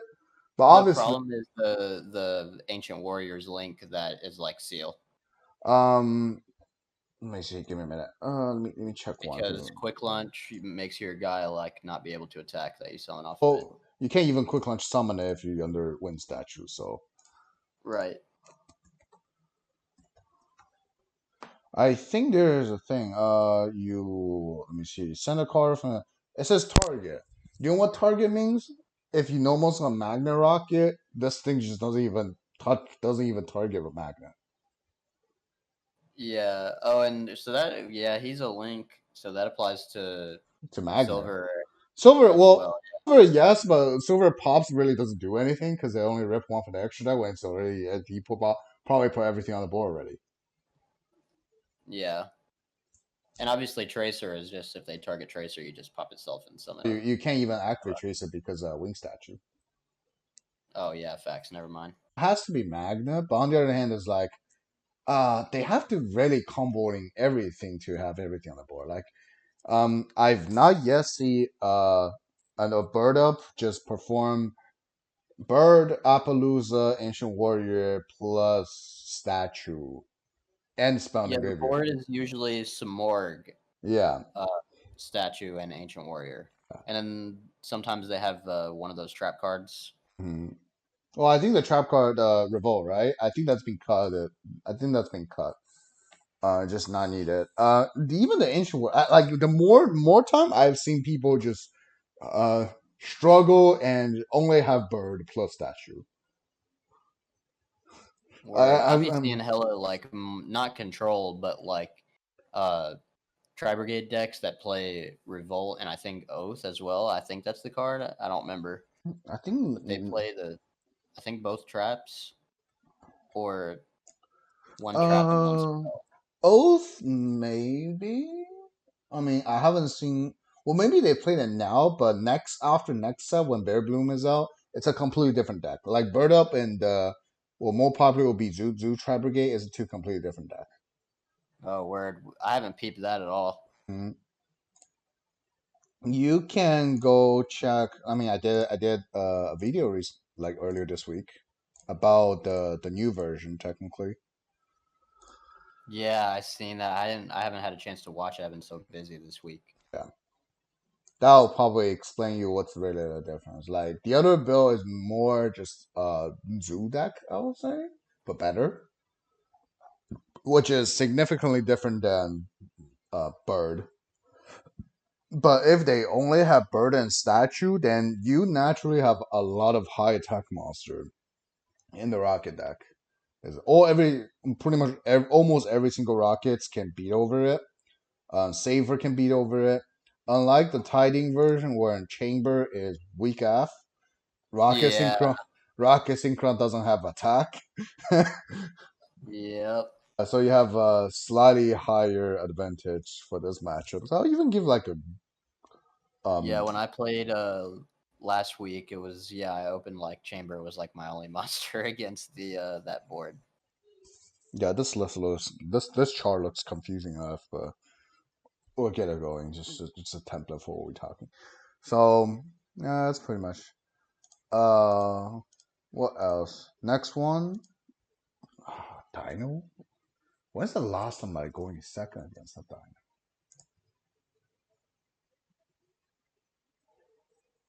I feel like every single Dino I play recently just offer me going first because they are undergoing second build, which is better. Yeah. So does this one even happens? I have no idea, honestly. Yeah, kind of not. Then let me see. L2 is just well trap decks in general is annoying, but usually they actually have less interruption compared to um like other actual combo decks at the end board. The only thing scary is the floodgates in the trap deck. That's it. Oh wait, I For sure. forgot to show the Excel sheet. Yeah, so I think this one is like game one's probably gonna be relatively hard, but game two, three gonna be much easier, honestly. I'll give it a that. So yeah, it's pretty much everything. So which matchup interaction you want to know as well? So then I want to also go the other way with the tidying version and like compare, you know, uh, Hmm. how the tidying version does in like the same scenarios. Yeah. Okay, let me see. Well, first of all, this chart already feel like there's some bug in it. I don't think I'm gonna post it afterwards. It looks pretty whack.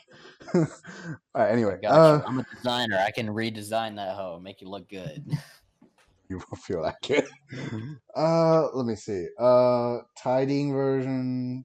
Well, Tiding against PK going second. Really rough, probably. Really rough. It's like play against Tiding Mirror, but they have even more things on the board. It's even harder to crack. That's definitely a no. And a Tiding against Tiding Mirror. I feel like what does Tiding Bill even do going second? Just hand trap, right? You have to bet everything on your hand traps, honestly. Yeah, but I mean, at that point, you're going to be sided in most of the time. Yeah, before siding in general, I really don't think the core engine of tiding version do that much because you have less rockets. Your Yeah, chaos ruler, unless you're hitting levy every single time. Besides, There's also like a light attribute issue for tiding version, I think. Definitely. Well, so does the It's like PK. literally just white dragon and seal. Yeah, so does PK, but PK don't rely on Levy that much, and Chaos Ruler, or don't even have Chaos Ruler. The tiding Right. version, Yeah. like if you don't play light hand trap, you do have a small light issues going second. Because Yeah. Sphere won't even be summoned yet. And safer Y don't guarantee staying in the graveyard majority of the time. Yeah, so it's not even a good one, I think. Then let me see. Tiding against Prankets going second. That's pretty much the same, right? As the PK going second. Actually, I haven't played Tiding in like real tournaments that much, Hmm. but I just don't feel as strong as I was playing PKs. Honestly, like you really just have to draw your non-engine cards because the entire engine is weaker than PK in my point because there's less synergy. And it's much easier to link summon going second than fusions. Than not fusion. Synchro summon going second. For sure. Yeah, so Prankets probably would just be equal because I do know Tiding version plays slightly even higher um hand trap counts compared to um PKs. Like usually they have like one or two more spots for non-engine cards already, and they usually choose slightly higher hand traps. So I guess that's a trade-off, but mathematically, I don't see that happening often. The difference. Shadow Invoker is a guaranteed dead. It's the same thing. I guess all Dragon Link against Shadow Invoker is pretty much the same way. Bird of actually is worse to play against for a tiding. Yeah, it's actually worse because you have less attackable monster to beat over a statue if they don't even full combo. Yeah, and yeah, the tiding version has a lot of Rolex Guard Dragon, rely a lot more on quick launch, has more low attack monster in the main. Yeah. Therefore, you really just have to draw your tracers, trace Safer. Safers, and I even play one copy of Silver just for the purpose of another level 4 and crushing wind. I guess it works here beating over the statue, but that's Hmm. it. I think earlier in the format, there's even people playing 3 Noctivision. Have fun holding those against a Yeah. statue. I be signing that boy out. Yeah.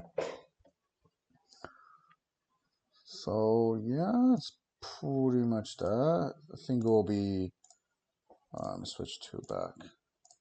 I think this one's actually even just not even that good. Because even you set tiding, get a monster, tiding can't even target a statue because it's protected by the bird. Yep. Uh, and Fogblade, in the same situation, Fogblade at least able to stop one of them attacking. So you have another turn. Yeah, if you're tiding, just doing worse against birds. Definitely. Yeah. Um, against Dino, that's another thing. When would you ever go in second against a Dino in the Yeah. current Same form? story. And against like Trap, that could probably be slightly better. Is it though? Because you're able to grind a little bit more, right? And a Trap deck usually you will have more turns to grind. Yeah. And I see a lot of people maining Duster as well. Hmm. Although, well, that's based on the assumption you can do things first. If you cannot, then ultimately you can't really grind with them either. Yeah. Okay, that's pretty much it. Word. So you definitely would say PK is better.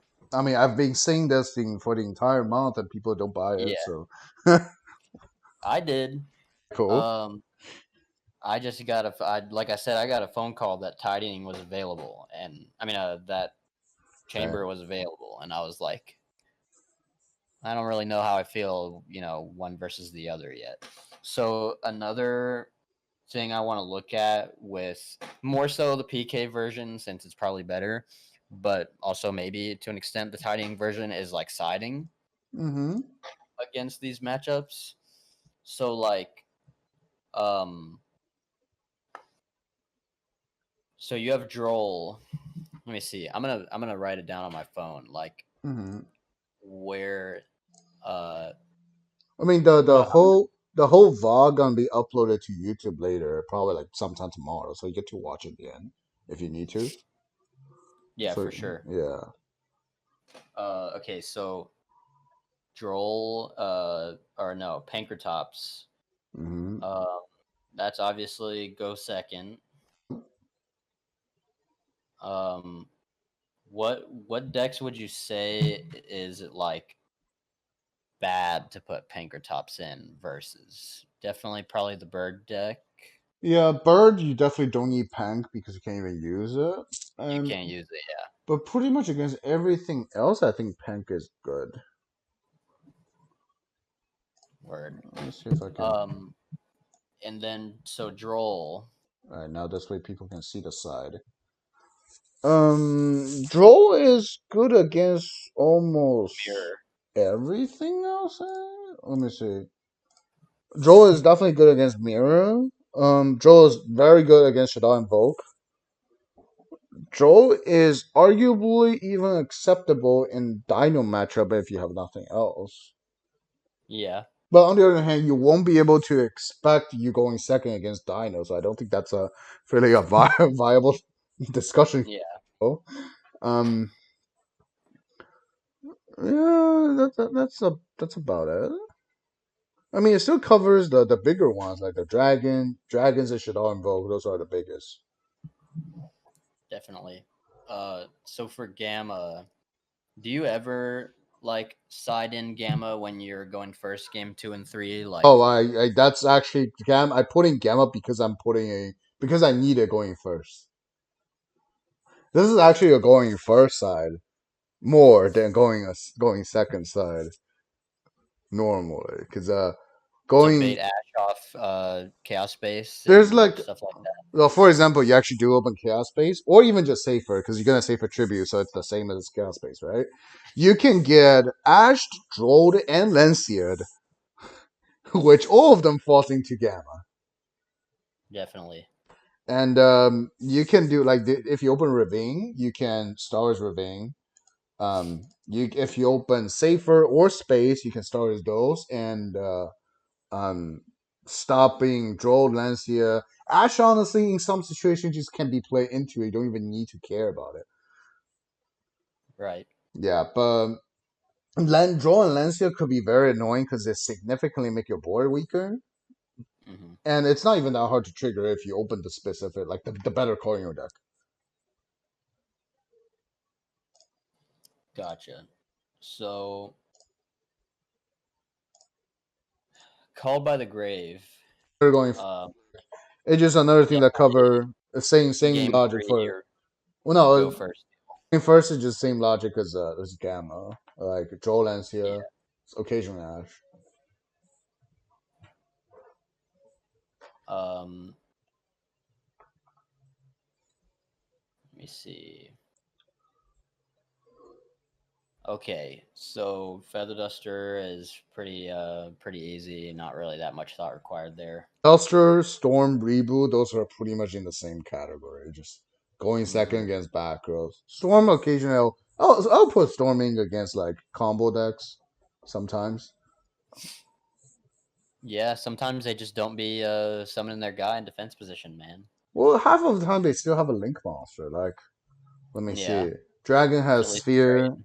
Dragon has Sphere, which you force it. Um, Prank is probably more for back rows. Shadow Invoke has Shadow Invoke isn't that particularly good, but you can Yeah, it's not that great. But bird up, you can wipe everything but the statue. Then you can just normal summon attack over the statue. Hmm. And yeah, Elzu is quite obvious. Just get rid of all their back rows. I mean, well, back to Gamma a little bit. Like, obviously, Gamma is more for going first, but it's definitely good going second off. Obviously, Yeah, I feel like it has the opportunity to like hit more stuff going second yeah. because you haven't played yet, obviously. Yeah, but there is it's actually I treat it more important. Like going second gamma is good, but it's like maybe sometimes same as every other handship I choose. But going first, gamma just cannot be replaced by anything. It can be replaced by call by, but call by is a one off. Yeah. So for the mirror specifically Hmm? with gamma, what do you think is the right place to hit in the mirror? And before you answer, I want to say that I think the correct hit is striker, and I don't know if that's correct or not, but that's what I would hit because the way I see it, like maybe in the tidying version, LP is like important, but the fact that they're always like that they have enough copies of chamber and tidying stuff, they can easily see it like without LP. And I There's tricky parts about the whole question. It's like first of all, it depends on what else you have. That's rule number one. And yeah. second is depends on how they do it and what they actually started with. Usually, Yeah, I if they make Savage early, then that's probably the hit, right? you no depends. Usually, well, only the PK version, the good player PK version, will make Savage early. Everyone else going to just LP. Usually, I will say hitting Romulus if you can. That's actually a good hit because cutting Tracer means you cut actually more things off. Because It, Romulus on the top is a link two, or it's almost half of a sphere. And Romulus into Ravine. Ravine is Tracer. Tracer is the main synchro summon component. Doesn't matter which version you're playing. And get rid of Romulus means you have much higher chance to even get rid of the sphere because they might not even have enough monster to make spheres since usually Romulus is the other half of a sphere. And you, at the same time, you got rid of Tracer, which also stopped like a lot of synchro summon that can happen. yeah, that's what I was about to say. Is hitting the ROM makes them like because first of all, if they make the ROM, then you know that they Tracer. have the rocket in hand that they need to get out of the hand, and so it's like effectively turning off their shit, I guess. Like they have to seal pass or like Or just not even anything. yeah, or maybe if they have like I don't know, like World Legacy Guard Dragon and they still have a wider black that they haven't used yet, they can make Savage under the seal, but that's probably not happening. So Yeah, but if they don't even go into ROM, then I think the better thing to hit will be LP. Because that's probably the only thing threatening after ROM. for sure. Hitting LP in the tiding version is actually not that bad because how they actually playing it. Gotcha. Um so the other part of the side deck discussion would be sort of what you side out. And I always feel like obviously it's a no-brainer if there's like a 3 of in there like Ash or Droplet or Cyclone that's like not particularly good against whatever your matchup is. But it's different when you need to side in like more than 3 cards. Like if you're siding in like 6 cards or 5 cards or something like that. What's like the ones that you usually side out first? Like for me, it's usually Nocto and oh, I For didn't even know you had Phantasma in the main. well, yeah, that's Probably something I tossed in recently, but that's like a keep going second anyway. for sure, yeah. It's obviously good. I just mean, Yeah. like especially going first. Like if you're siding in a bunch of cards, Hmm? um, I usually take out like the Wait, three of so side. so you want to talk about siding when you go first or when you go second? Um, Going first. We can start with going first. Yeah. That's cool. Going first, it's usually well. First of all, you have to know how many you're gonna side in. For my Right. side specifically, it's Gamma called by Imperial Order, so that's six. Yep. And usually the thing outside of is like three droplets guarantee because it's not really useful, not needed. Yeah. Then I think it will be the Phantaz because it's okay to have, but it's not needed, and to Cosmic Yeah. for like Mirror. I think for both version of Dragon. Um, Definitely. I do like keep a copy of Cosmic because you don't even mind drawing a Cosmic because Cosmic does hit like their key field spells or if not It Warless always comes Guard up, Dragon. But especially against tidying. yeah, but the goal number one is get your combo, get your own combo going through, and Yeah. you don't want to ever draw two copy of Cosmic going first because that's a brick. But you are fine going drawing one of them. So I would say keep one is fine. Like technically, you still keep two Well, technically, you are still keeping two copies. It's just the second copy is in the form of Imperial Order, which does the thing but better. Right. Yeah. So I think that will be my side out going first against like Dragomir. Or pretty much like in general, it's just like some matchup, for example, um against like Dog Invoke or no Shadow Invoke, I'll probably switch a little bit something else. I'll probably still Yeah. just be like this, honestly. I want to focus on that one a little extra because it's like such a they have like a good matchup against us. Let me see. So like going first against Doll Invoked, like what's your side in and out looking like? I think it'll honestly still be D6. Because Ash is definitely better than Cosmic. Yeah, And the second, technically, second Cosmic is in the form of Impure Order. And yeah, the same logic apply. Like I think there will still be D6. D6 for the same six in the side. Like that's at least how I build it. for sure. And Hmm. then going second against them, what would your side look like? Ooh, that's let me see. Going second will be Punk, Draw, maybe Gammas. This is four. Um, uh, Alright, so side outs first. One copy of Safer. Um, Phantaz. Will I keep Phantaz? Not a guarantee, right? Against Shadow Invoke, I guess one copy is fine. The whole PK package is guaranteed. A silver and a router.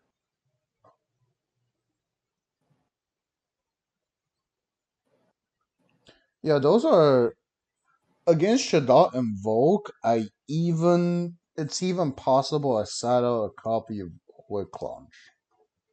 It's possible. Yeah. What about Nocto? Nocto, well, one copy of Nocto is still kind of needed just for the purpose of you open safer router or safer Fantas. Like, Yeah, for sure. just I just you really want to don't like have, it when I don't see yeah. like when I only see a one card combo instead of the two. I mean, if you open multiple, if you have multiple Nocto in the deck, you definitely side it out. But if you don't Yeah, have no, one, no, we ain't never yeah. playing no multiple Nocto, man. But if you have only one copy, I think just have make sure they exist in the deck is more important. Um, Hmm. See, like these six are almost guaranteed side out me going first. Almost doesn't even matter what matchup. Yeah, And the theory behind the silver is that you don't need more than one if you're not going first, right? Because you're not going to rip two. yeah, Because I was pretty going to much, say, I pretty feel like much. having it second is really good because Boot and that guy crashes window. Yeah, but the chance you opening both is lower than the chance of you expect to open other things. Also, For they sure. usually won't have like the window just sits there. They usually just have a schism waiting for you to do something first. Gotcha. So you just side out the PKs entirely going second against that matchup. It's way too slow, and you just not even expect to resolving it. the time it's resolving, you're probably not even stopping enough things to survive. Well, like Fantas is arguably even another possible side out because before I wasn't playing it. Before this copy was like a black metal, it's also a guaranteed side out. Now it's like Fantaz. I can see a lot of Link Monster being played. Also, there's only one copy of Phantasm deck, so I feel like it's fair to keep it. But I can see myself siding out if I need to put in more things. Like I might actually just side it out because I do have more copies of Hinge Trap in the form of Trolls. Yeah, So yeah, these looks like the possible side outs. Um, Second boot sector, I rarely side out. It's a possible side out. I just really hate it to do it. yeah. Every time I do it, I just end with needing it, and I just feel like, why did I do Hmm. that? But realistically, this is a possible side out. So yeah, that's pretty much seven copies. It's like enough things like three draw. Do I even put in gamma? I think I might honestly. Yeah, I Three, feel like you kind of have to not guaranteed though. go second against all Actually, invoke. let me think. Yeah, I kind of have to. Yeah, I kind of have to. Yeah, these seven and probably even like Penk and Storm. I'll definitely putting like one copy of Storm. I think. For the punishment. Hmm. No, it's about like everything. Like you are not expect to really doing well going second against the invoke because their whole deck is built on stopping you doing things. Yeah, Yeah, probably not putting reboot, but I'll probably putting Storm, maybe even Duster, for their potential punishment and superpowers. yeah, Yeah, we got 1, 4, 8, 11. Oh, that's more than I expected. So I kind of might maybe have to. This is what 9. Yeah, it's probably only one copy of Storm and no Duster. Yeah, that sounds okay. Yeah, that's about it. Like ideally you want to be like winning game one and try game two if you can. If usually you cannot, then going for game three. That's the typical. for sure. Yeah. Yeah.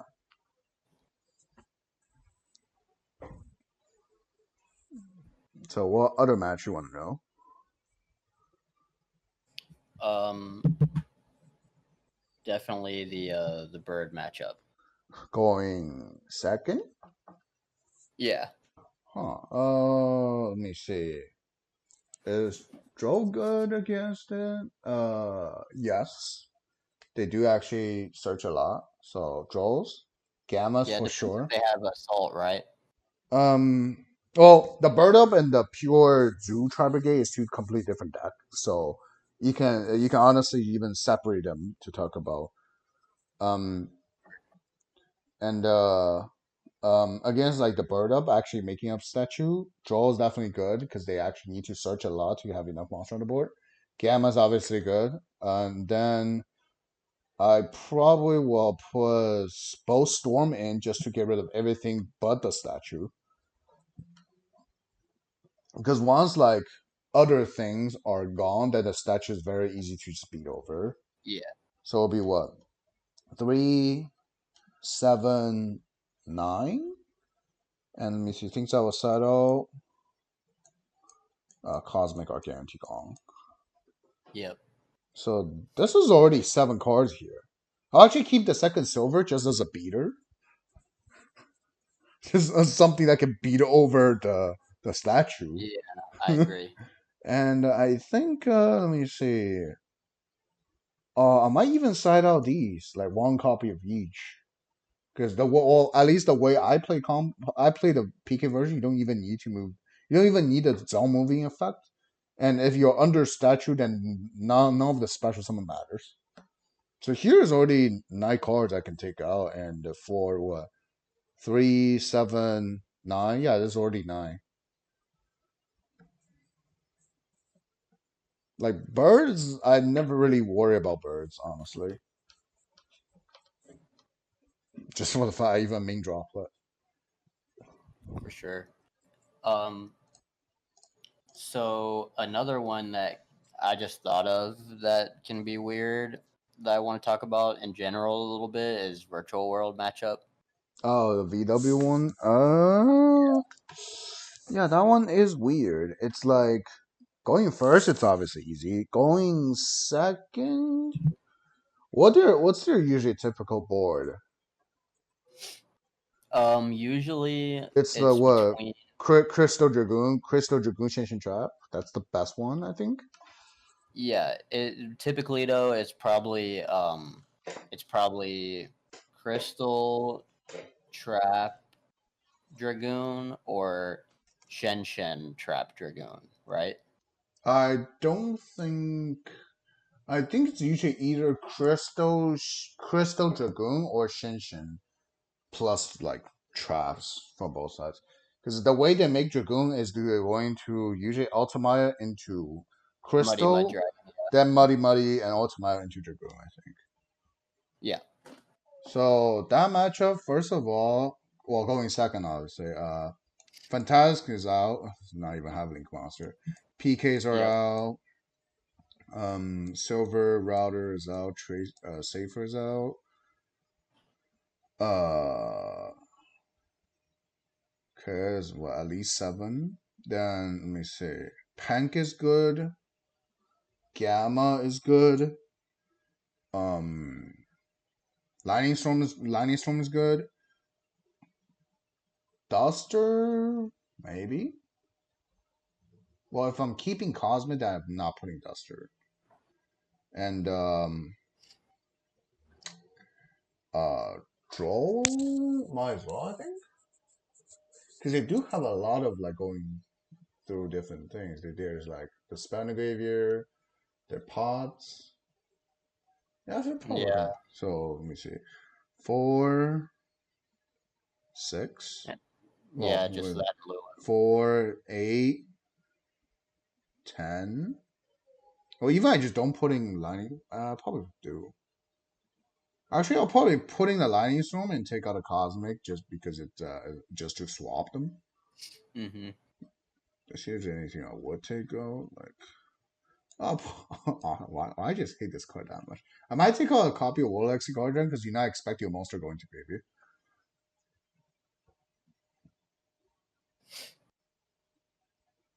And there's like already 8 copies and plus maybe like 2 copies of Cosmic and make it 10. And there's like Yeah, what 4, 8, 10. Yeah, that's about 10.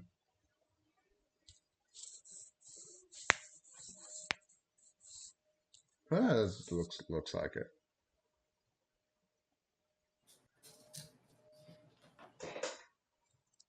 It's actually like virtual is actually not a good matchup for dragons that I know because Shen Shen is annoying. However, yeah, it's up to like whoever get to go first because VW doesn't have that much board breaking power if you full board, and all you need to remember is not to your VW extra deck, but you can banish everything else, which is still important. for sure. Mm-hmm. So yeah, that's probably the VW matchup. Anything else you want to know?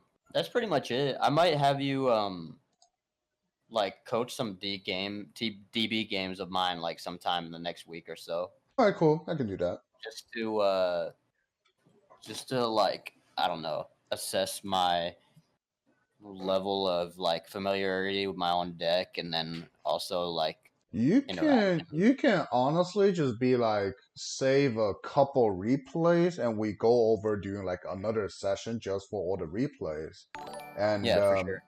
I can probably tell you which part you did like not optimal and which part you actually did right and things like that. Gotcha. And I guess the only other thing I want to talk about is more like general and not like as nitty gritty, but like the future of the format, I guess, because ban list is July. which is Uh, honestly pretty far. Not gonna yeah, lie. yeah, for sure. But ban list is July, and Lightning Overdrive is End of month. when? Oh my Sneak Sneak is like the Memorial Day weekend. I think 28th, 29th of May, and the release is like 4th or 5th of June, the first week. Yeah, I see now. Fourth. Month is gonna be cancer, man. The Scrap Raptor, man. I think I think Raptor will be fun. I think that actually the month will be pretty interesting to play for the fact there's like a lot of different decks existing that's available.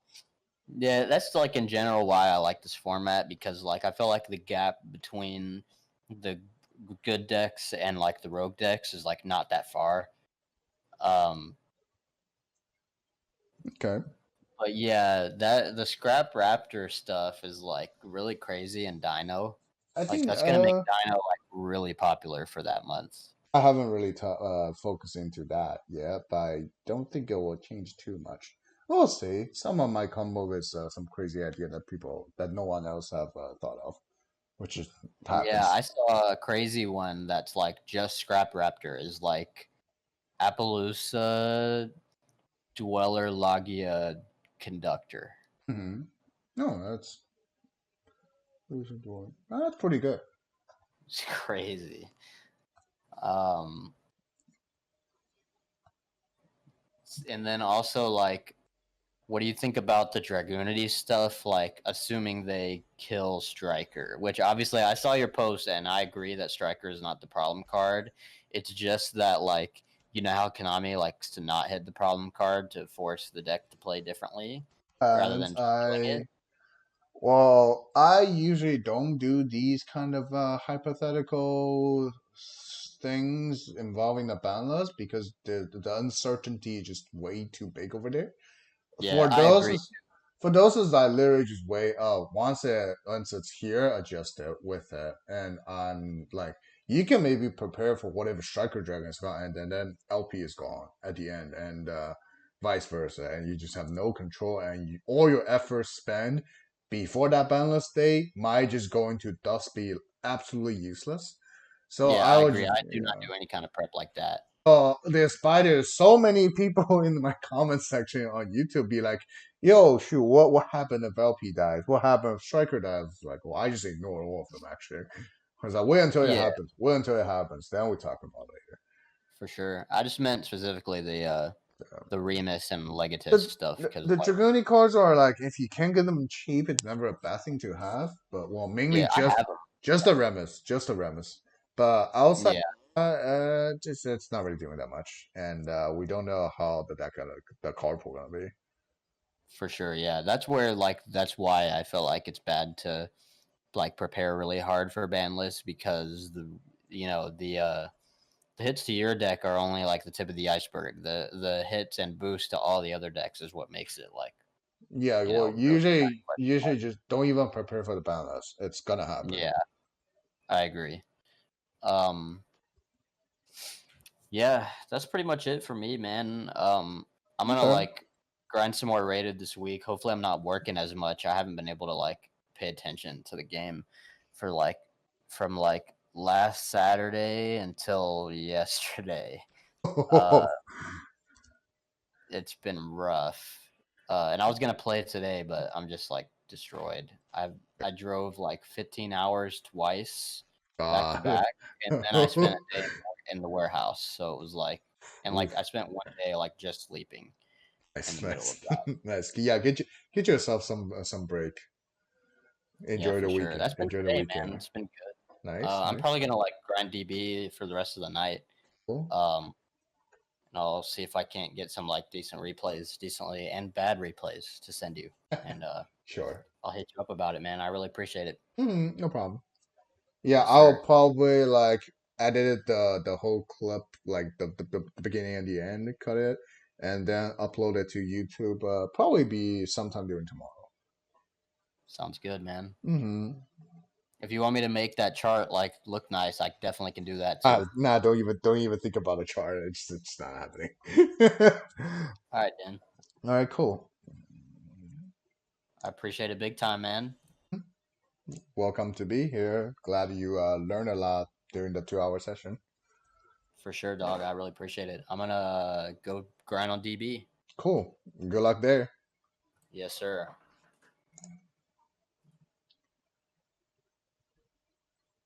Cool. That was the 2 hour session. Hogan I'll ask me like about it technically.